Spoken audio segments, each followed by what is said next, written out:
Everybody, it is the second Sunday of the month, and you know what that means? It's Interview Sunday, which is one of my favorite things. Today, I get to have a conversation with a friend of mine named Jelani. Jelani Greenidge. Stephanie and I met, I think, about 12 years ago, somewhere around there. That sounds about right. 11 or 12 years ago. I was early in my deconstruction, trying to find a new spiritual home. And it just so happened I went to his church at the time.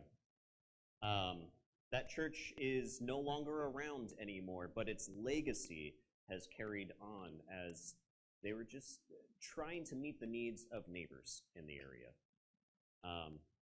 And Jelani's work also has continued on. Jelani, would you come on up, please? Absolutely. Now, as you do so, there's something very important I have to do at the beginning of every one of these conversations, because I get distracted. I put a timer on for about 30 minutes. Oh, that makes more sense. And I thought we were going to take a selfie. I mean, we could. We'll do that after. Yeah, We'll do that after. And as everybody knows, we always strictly follow this. Yeah.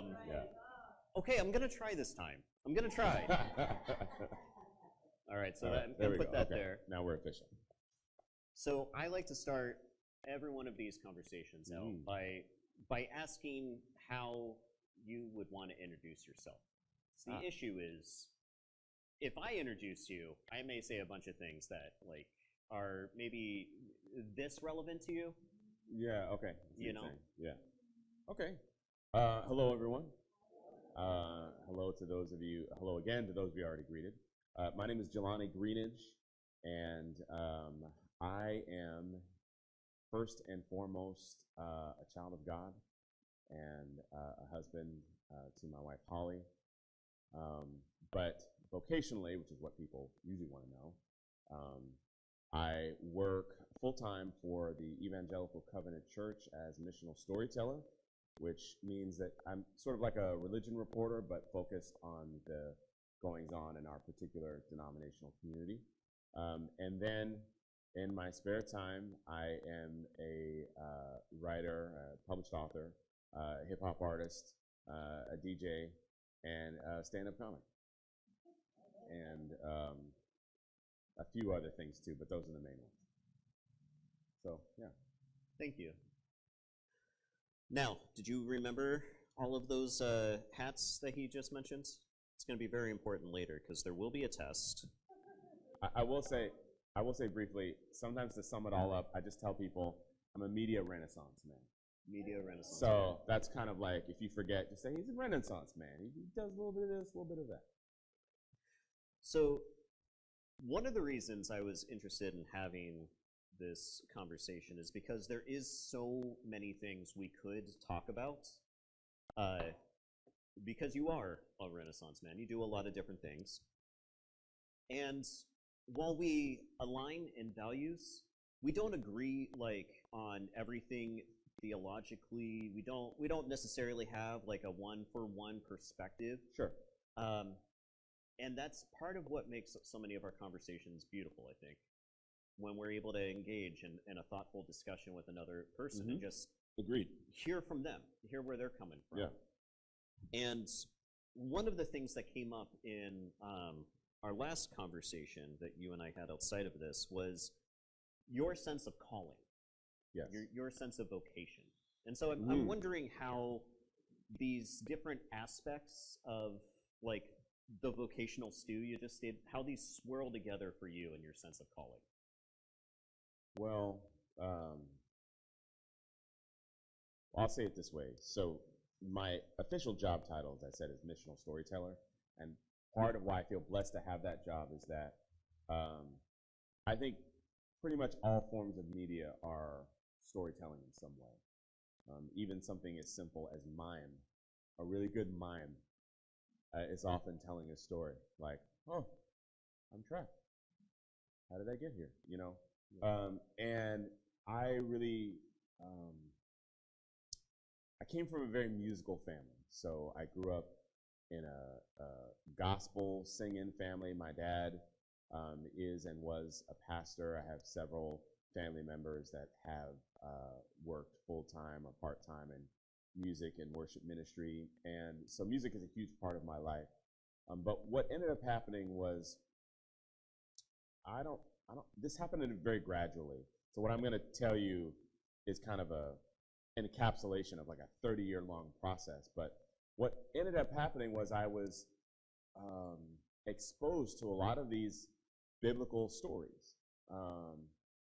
And, you know, from the time you're little, you know, you go to Sunday school and you hear about, you know, Daniel in the lion's den or Noah in the ark, you know, and I love a good story. I've always loved a good story. And so I started learning more about these stories, and that began to whet my appetite to learn more about those stories and about the larger meta story that was being told about who God is and who people are in the earth. And that became very, I began to feel very passionate that there was like all these layers to the story that I was missing out on. You know how people say when you go see a movie and somebody says, yeah, the movie's okay, but you should really read the book, you know? I started having that feeling, like all these songs that I would sing, and I would hear the references to the scripture, and then I'd read the scripture, and then I go, well, that's interesting, and then I'd be led to a different scripture. And so to answer your question, I started realizing that all the different talents that I was blessed with are really just different avenues or different ways to get at storytelling. So when I do rap music, a lot of times I'm telling a story from my own life, or I'm telling a story from the Bible, or I'm kind of combining both of those. And, you know, hip-hop culture is, I'm Gen X, so, you know, I remember being a younger person when hip-hop was kind of new and breaking out. And now it's kind of more established, like a dominant form of pop culture. But, you know, when I was growing up, it was this kind of new form. And I still remember one time I watched an interview with Chuck D, who was the lead rapper from Public Enemy. And he described rap music as the black man's CNN. And the point that he was trying to make is that those were people who were telling stories about their own neighborhoods. They were telling stories about what was happening in the streets and what was happening in their lives and how they felt about it and how they were trying to survive. And so even though now hip-hop has become this global force that's been hyper-commercialized and all that, but at the heart of it, it's storytelling. And the same thing when I do stand-up. If I do stand-up comedy, I'm there in part to tell my story of who I am and how I see the world and what my life is like, and, you know, what it's like, for example, being almost 50 and not having kids, and like, or what it's like being in an interracial marriage, and all these different things are unique to my story. And in fact, I wrote a book called Undercover Prophets to help encourage and empower other people to use stand-up comedy to help them come to terms with their own stories and learn how to tell their stories in public. So story is just something that's really important to me, and I feel like the more I learn, the deeper I dig into the Word of God and I understand more about who God is and who I am because of who God is, then I feel like I'm more grounded and rooted, and I feel more loved, and I feel more of a greater sense of purpose and identity. And so I just want to share that with other people. And so whether it's being a DJ and playing music, you know, at community gatherings, or doing my own original music, or being a worship leader at church, or writing, you know, filing stories, written stories about people, or standing on stage and telling jokes, like it's all just a form of storytelling. And I believe that's how God has gifted me, and I want to share God's truth wherever I go. You know, that aspect of storytelling and identity has just kept popping up when I talk to creators of various sorts. Last month I was interviewing Ibrahim Mustafa, who is a comic creator, a writer, and an illustrator who lives out in Gresham.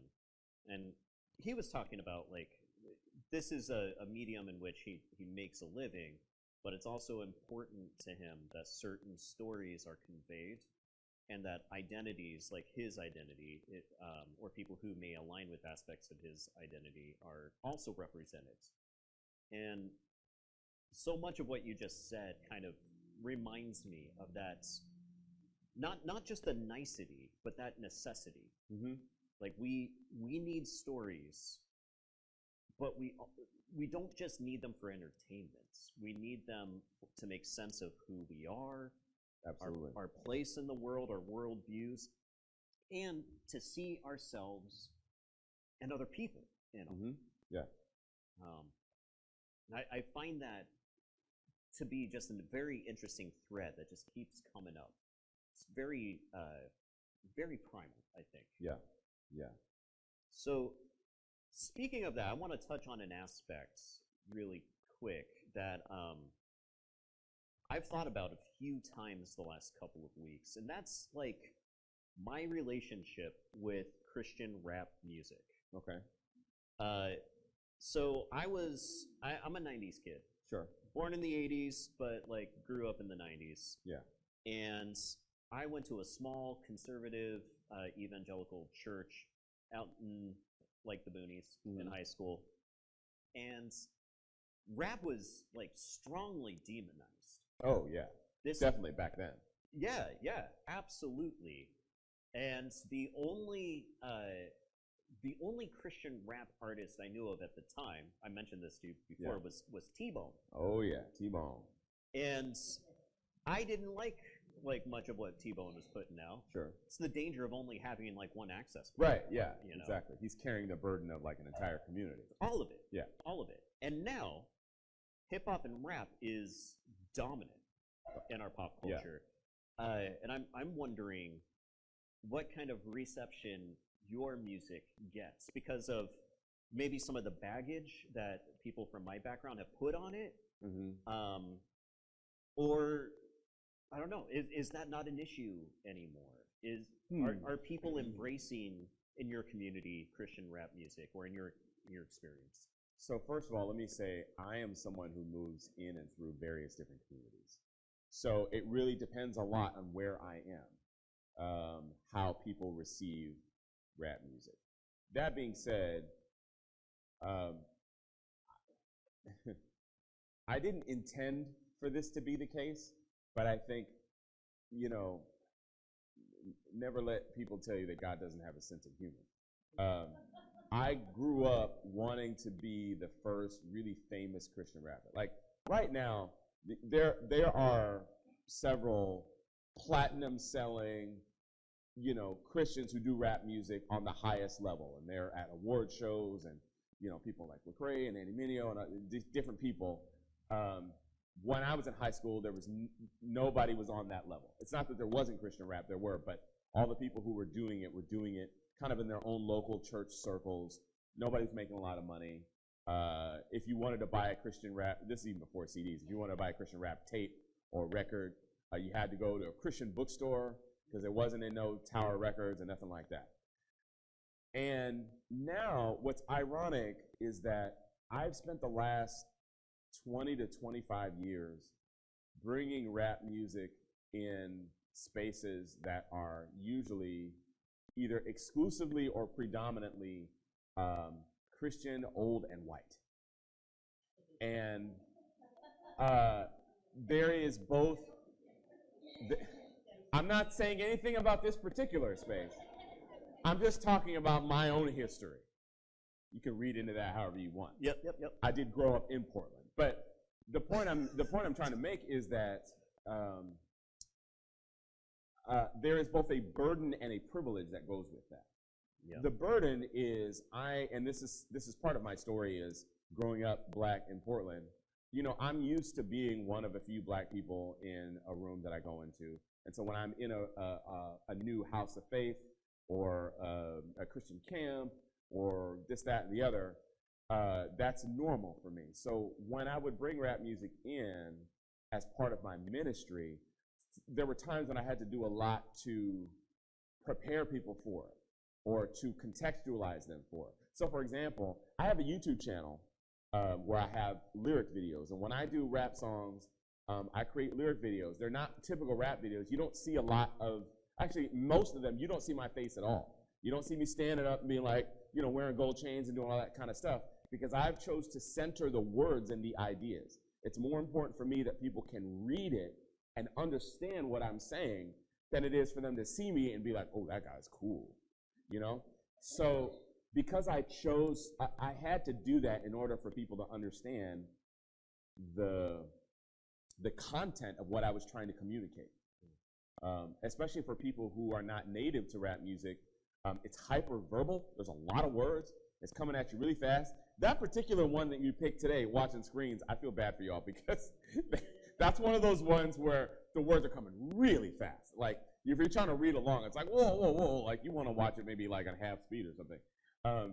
But because of that, I really wanted to help people understand what it is that I'm trying to say in any particular song. And when I would do that work, when I would make it a little bit more accessible, when I would explain what a particular slang term means, or you know, maybe I would do the hook once slower so people would understand it, and then we would do the song. Then they would get it, and then they were like, oh, this is really great. And so to answer your question, my music has been very gradually accepted and esteemed, but it's been a long process. 25 years.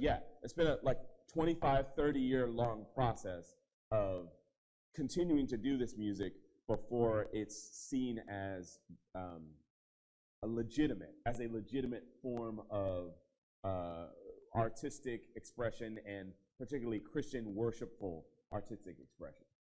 And even then, now, there are a lot of churches, whether they're evangelical or mainline or whatever, that they understand and they accept rap music, but it's still kind of seen as something like for the young people, which is ironic because those of us in the generation who are native to rap music, like, we're not young people anymore.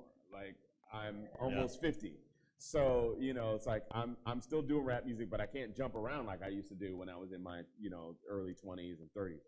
So it's kind of a thing where we've seen hip-hop culture become part of the dominant culture in the United States. And so that comes with a certain amount of privilege. But then there's also a burden when you talk about trying to tell the story and make sure that story is told. I also feel a burden that I help people understand not only who God is and what I'm about in terms of preaching the gospel, but from a cultural standpoint, I want them to understand that, especially like young people now, I want them to understand that rap music was not always this like super popular dominant thing that was everywhere, that it started with a particular set of communities of people, black and brown people, first in New York and then in other cities like Los Angeles and in the Bay Area and that kind of thing, most of whom who were poor and who were using the tools that they had access to create new forms of music. If you didn't know this, by the way, you're getting a little bit of hip-hop history here, but if you've ever wondered why in the 80s and 90s, they don't do this as much anymore, but why you'd see DJs scratching, you see that when they have the record and they're doing all that kind of stuff? It's because these were folks who didn't always have access to traditional instruments. But they would be holding parties, and they would be holding like block parties or rent parties where, if you were struggling and you didn't know how to pay your rent, then you would just say, okay, we're going to get a bunch of food in here and play some great music and charge like a couple bucks for everybody to get in, and you do that enough time, and that's how you pay your rent for the month, right? And so these DJs who would be playing these parties, they learned how to make the crowd excited by chanting these rhyming phrases, but the parts of the songs that they would use to do that part of the song, it would be too short. And so they would take 2 copies of the same song, put them on 2 different turntables, and when that one part of the song finished, they would play the other version of it over here, and they learned to mix back and forth, and that's how the art of DJing came into being, which is why, for example, I'm getting super nerdy here, but if any of you have ever heard the song Rapper's Delight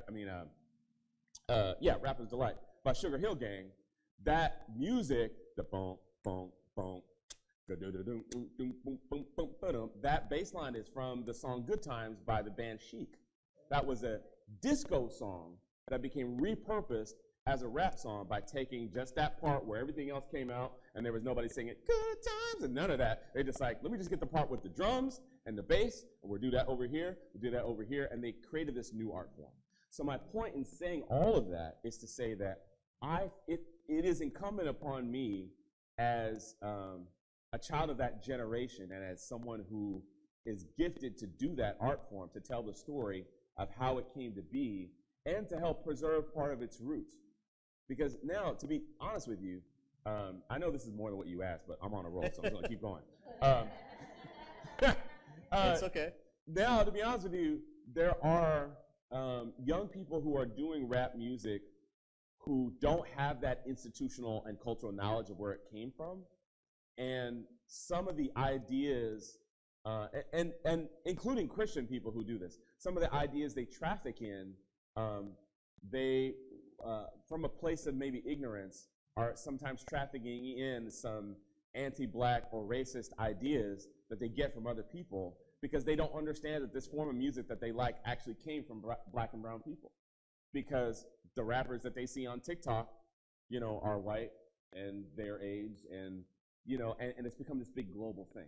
So I feel a responsibility to not only tell the truth about who God is, but to tell the truth about this art form that's very important to me, and to share about both its past and to participate in its future. You know, that last concept you brought up, that last pressure point that you carry, having a very cursory knowledge of like Christian music in the last 100 years, I guess really just popular music in the last 100 years, I see where you're coming from, because we have these deep roots in black-centered arts that we have largely forgotten. We forget that rock and roll started off. Right. You know, we forget how the Assembly of God tradition started. We forget that contemporary Christian music would not exist without black artists speaking their truth.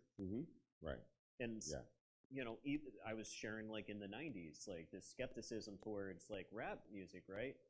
But it carried in there this implicit skepticism, I think, of black people. And we would be utilizing contemporary Christian music, which has its roots in music by black people. Right. So it is easy to forget, like, well, this has roots in this tradition, but it doesn't matter anymore. It's mine now. You know, or maybe I never knew of those roots. This is just what's on TikTok, and this is what's popular right now. And I like it. And then beat other people over the head with that. Well, I mean, the truth is, I think this is part of what it means to be an American, is even though America was founded on some, on various layers of trauma and injustice. We think about, you know, what happened with enslaved Africans and indigenous people who were subject to genocide and all that kind of stuff. But what it's resulted in is this mixture of cultures where people have an opportunity to participate kind of in their own context and sort of sample a little bit of whatever they, you know, want. And, you know, like, for example, there were a lot of people who were really upset about Bad Bunny being tapped to be the halftime show for the Super Bowl. Does everybody know who Bad Bunny is? Okay. All right. Oh, did he? Oh, I didn't even know that. That makes sense. Well, yeah. So, but I heard some, you know, satirical people saying, you know, how could they have a Spanish-speaking performer at the Grammys? You know, it almost made me spit out the guacamole in my tacos when I heard that. You know, and it's like, that's a joke, but it's kind of rooted in a reality, which is that there are parts of Latin American culture that have become mainstream in American culture such that we enjoy them without thinking a lot about where they came from. And we do that about all these different cultures. You know, how many of you have ever gone to sing karaoke and not stopped to think that that word is a Japanese word that means a certain thing? And it may have, you know, it may have started there, but now in America it means a specific thing. And we don't think, you know, no one's like, oh, do you speak Japanese? Yeah, I sing karaoke. Like, no, you would never say that. So I say all that to say that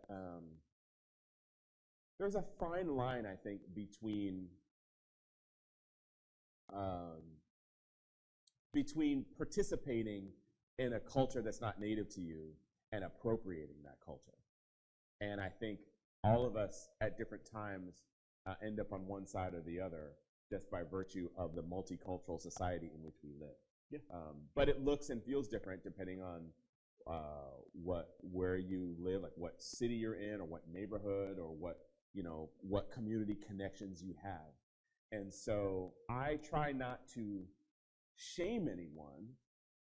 I'm not here to tell the 12-year-old that likes some 25-year-old white rapper on TikTok, no, don't listen to him. Like, that's cool. Like, listen to who you like. But also get curious enough to learn more about the history of the thing that you enjoy. And once you do that, I think you'll have a greater appreciation for the form, because you'll understand not just the form itself, but more about the people who brought it to the fore. And I think I never say, oh, I speak for all black people. I don't do that. But what I feel like I have in common with a lot of black people who feel like stewards of our culture is we don't want to hoard our culture. We want to be able to share it, but we don't want our culture to be exploited. So we want to be properly compensated when it's appropriate. For example, I don't know if you guys know this, but if you play video games, there are a series of video games, like Fortnite's probably the most common one, where they have what are called emotes. And these emotes are dance moves or gestures that you can pay real money to be able to enable your character in the game to do. And Fortnite started building these emotes from the dance moves they saw from actual black and brown creators on social media, copying their dance moves, and then selling it without compensating them for it. Right? And so, and now because we're in the age of AI, there's all these large tech companies that are kind of doing this kind of thing on a much larger scale, right? They are training their algorithms on licensed, copyrightable, copyrighted artistic material, whether you're talking about movies or music or dance or visual art or whatever, and it's just kind of hoovering it all up. And so my point is to say that it's not that, we don't think non-black people should ever participate in black culture, but more to take a holistic view of understanding where this culture comes from and honor the people as you try to participate in the culture. Yeah. This is something that comes up, and I appreciate this contribution to the conversation, because I view this as a spiritual act. Absolutely. To try to, like, it's a way to try to live out a value of love and respect for other people. Mm-hmm. But it's also difficult internal work too. To examine why I do X or Y, what is appropriate, what's inappropriate, and how am I showing respect? How am I showing love? And Right. how am I getting in the way of, Right. of showing that respect and love? And yeah, it's a process, Absolutely. When I was in seminary over at Claremont School of Theology, I was in this awesome class that brought many of us from different religious traditions and backgrounds together to address various aspects of cultural competency. Mm-hmm. And then we had this realization. Well, I had this realization that I wasn't going to be 100% culturally competent in all respects by the end of this class. Right. It's only one class. It's only one class. Yeah. But I can choose to adopt a position of humility. Absolutely. I can practice cultural humility. Absolutely. And that has a primacy over performing competency. Absolutely. Yes. Yes. And you know what? I think that position of humility and choosing to be a learner, that's a very biblical value. Yep.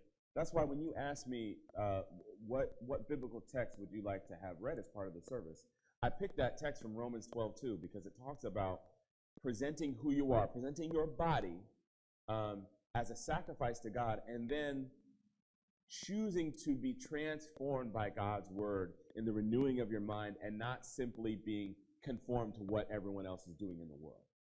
And the fact of the matter is, there are dominant ways of thinking that our worldly systems promote. There are values that are reinforced by capitalism, by industrialism, and all these other, isms, most of which are evil. But God gives us an opportunity to be renewed from the inside. And it happens in part through the reading of the Word of God, but it also happens in community. And so when we do both of those things, when we dedicate our hearts and minds to learning more about who God is, and what God has said, and what other people of faith and other believers have walked through, and we read these stories in the scriptures, we learn to understand that more. But then we do that in relationship, so that we have a chance to walk out what we are learning about in real time. And that's really valuable to me. I have to say, coming from the perspective of a former evangelical pastor, it is so refreshing for me to hear this coming from somebody who's within evangelical. The evangelical culture. tradition, yeah. It's important. I think it's important for us to remember that just as you don't speak for all black people, sure. What we see happening and what we see being promoted by evangelical communities on the main stage of our culture right now does not speak for all evangelicals. Right. So some of us may have crossed your path when we were up in Tacoma. Oh, sure, yes. Protesting the ICE facility, actions. Yeah. Some of you may be like, oh yeah, that was Jelani, because it was a few months ago. It was during the summer. Yeah. But yeah, you and your church, Access Covenants, you have been partnering with the same folks that we've been partnering with to try to address this moment and the challenges of this moment. Yes. And I have more questions for you about this. I want to ask you, how do you see the role of music in helping heal these traumatic injuries that we carry when we see people we care about getting abducted? And I want to ask you about the role of comedy. I want to ask you about so many of these things, but the timer just went off. Right. And got to honor the timer. Yes, and before we move on, I just want to see if there's one or two questions that are burning on people's hearts right now. Steve can bring the remote over, because those matter more to me than me because I get to talk to you. Yeah, that's true. You can just call me. We can just talk on the phone. Exactly, yeah. Are there any questions in the room for Jelani? Or are we just really burning for some coffee and cookies? Okay, Anne.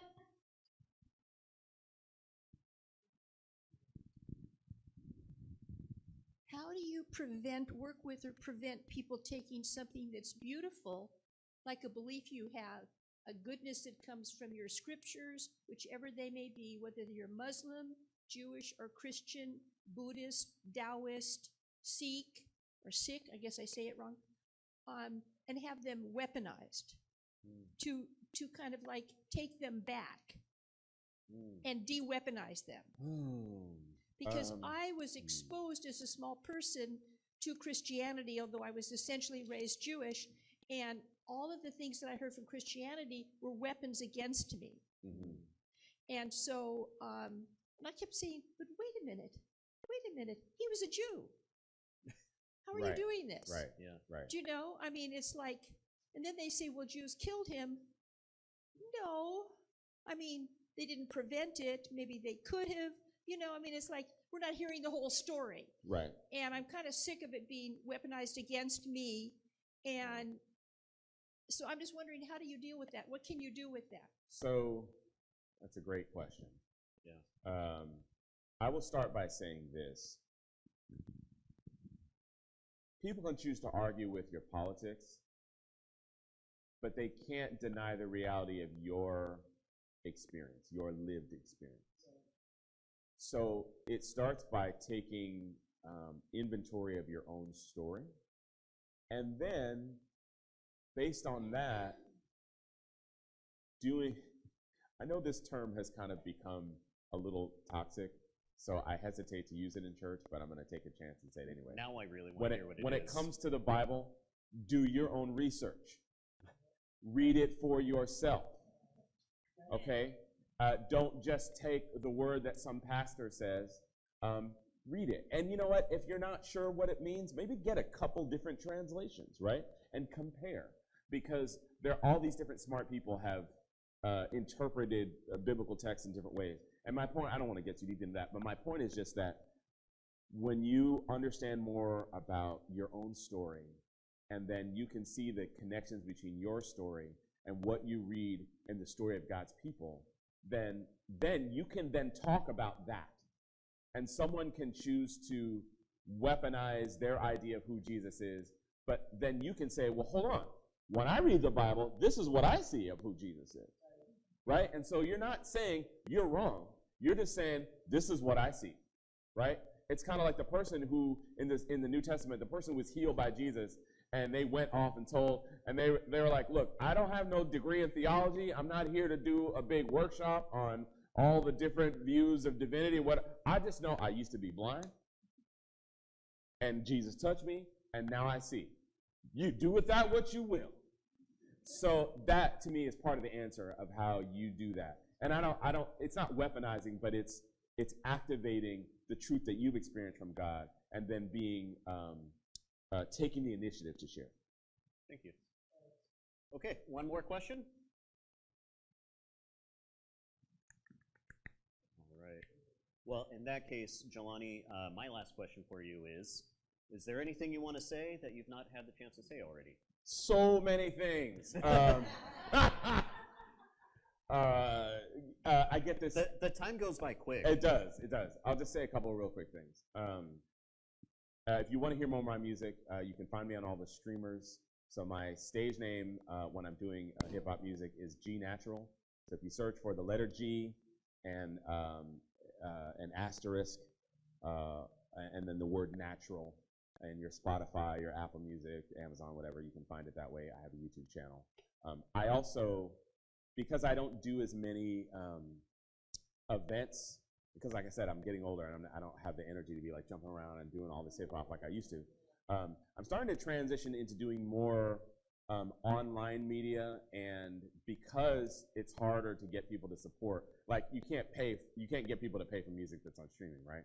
So I've started doing more channels around support through Patreon, and I also actually just recently launched a line of merch. So I have like some hats and some hoodies and things with my logo and stuff like that on it. So if you're interested and you want to find out more about all that stuff or all the different stuff that I do, you can find me at my new website, which is JelaniGnatural.com. So Jelani is Jelani, the letter G, natural.com. All right. Thank you so much. Appreciate you. Appreciate you.